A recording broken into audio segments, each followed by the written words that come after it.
ATƏT-in Minsk qrupu ləğv edilməlidir. İkinci məsələ Ermənistanın konstitusiyası ilə bağlıdır.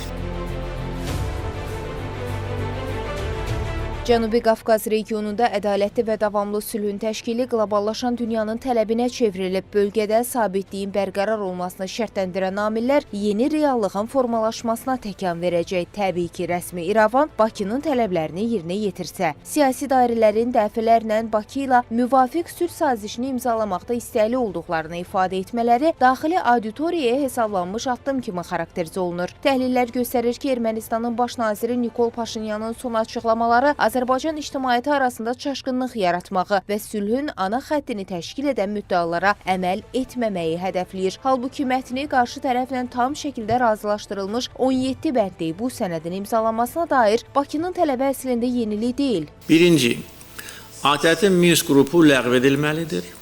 Bunun da məntiqi ondan ibarətdir ki, 1992-ci ildə yaradılmış ATƏT-in Minsk qrupunun mandatı Qarabağ münaqişəsinin həlli idi. Qarabağ münaqişəsini Azərbaycan özü həll edib, BMT nizamnaməsi əsasında və beynəlxalq hüquq çərçivəsində və konflikt həll olunduğu üçün və Ermənistan rəsmən Qarabağı Azərbaycan torpağı tanıdığı üçün ATƏT-in Minsk qrupunun de jure fəaliyyətini heç bir əsas qalmamışdır. Rəsmi İrəvanın boyun qaçırdığı digər məsələ isə konstitusiya dəyişikliyidir. Araşdırmalar göstərir ki, bu ölkə böyük Ermənistan xulyası ilə digər dövlətlərin, yəni Azərbaycan və Türkiyənin torpaqlarına qarşı iddia irəli sürür. Nikol Paşinyan isə konstitusiyanın dəyişdirilməsindən daha çox yenilənməsinin tərəfdarı qismində çıxış edir. İkinci məsələ Ermənistanın konstitusiyası ilə bağlıdır. Ermənistan konstitusiyasında Ermənistan müstəqillik aktına istinad var. O, konstitusiyanın tərkib hissəsidir. Orada isə Azərbaycanın hüquqi, tarixi ərazisinin Ermənistanla birləşməsi haqqında müddəa var. Və bu bizə qarşı açıq ərazi iddiası sayılır. Ona görə Ermənistan konstitusiyasından bu bəndin çıxarılması bizim legitim tələbimizdir. Və bu iki şərt təmin olunandan sonra sülh müqaviləsini imzalamaq üçün heç bir maneə olmayacaq. Necə deyərlər, top Ermənistanın tərəfindədir.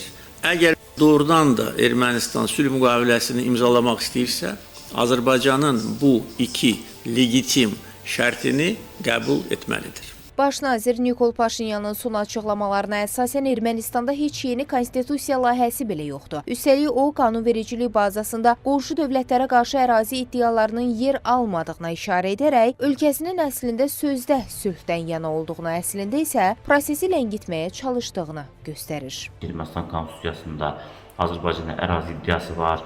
Paşinyan isə əksini deyir ki, Ermənistan Konstitusiya Məhkəməsi belə bir element tapmayıbdır. Hətta konstitusiyanın dəyişməsindən bağlı layihə hazır deyil ifadəsini dilə gətirir.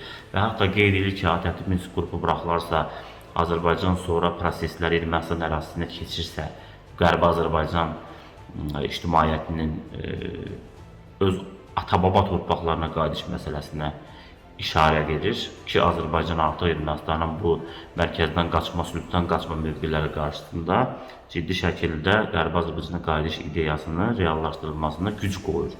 Və Ermənistan baş naziri çalışır ki, Qərbi Azərbaycana qayıdış məsələsini Ermənistanın lehinə, yəni istifadə edəcəyi bir ərazi iddiası məsələsinə çevirsin. Analitiklərin qənaətincə, rəsmi İrəvanın son davranışları Azərbaycana qarşı məğlubiyyətini yüngülləşdirməyə çalışması kimi izah olunmalıdır. Rəsmi Bakının tələbləri dəyişməzdir. İndiki məqamda topun Ermənistanın tərəfində olduğunu nəzərə alsaq, deməli rəsmi İrəvan bu tələbləri necə yerinə yetirə biləcəyi barədə yaxşı düşünməlidir. Zeynəb Mirzəyeva, Real.